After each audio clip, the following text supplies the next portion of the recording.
Hello, you beautiful people. It's time for another quick tip. Just the tip. And today we're going to talk about UPSs and another reason why I hate them oh so much.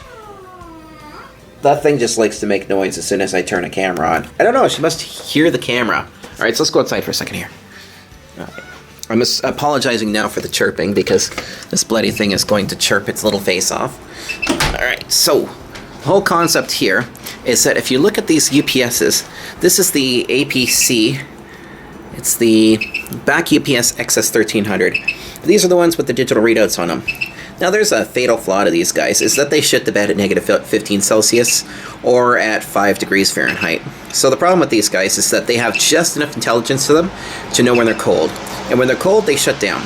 So what does that do? That takes your site offline, which is another reason why I advocate for full DC systems, right? Go full DC at your plant. If you don't want your tower going down, DC. Unless you're a big telecommunications company, then you're using rectifiers, you might have some inverters in place.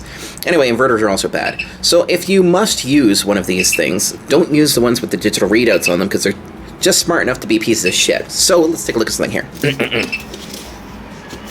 I think that'll work. Experimenting. There. Alright, so this is when they fail.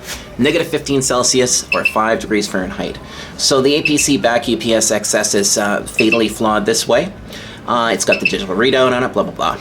Now, if you use the back UPS BE, which is the one that looks more like a power bar with the plugs on the top of it, rather than on the sides, those ones tend to not care because they don't really have the intelligence to them, so they won't crash in low temperatures. So if you're going to use a UPS, which is stupid, go full DC. I mean, I know you guys have your excuses. I'm afraid to go DC. DC seems too complicated. It's just easier for me to run DC. Whatever. Just go DC. But if you really must, don't use these semi-smart UPSs. You want to use the dumber power brick type UPS if you're going to go that way. And that's basically all I've got to say today. And remember, if you're using one of those guys, you can monitor them through the USB port on your router if you're using MikroTik. There's an actual plugin for it.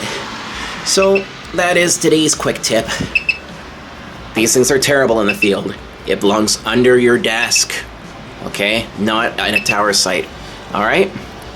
There you go. I hope you learned something. Okay, thanks, bye.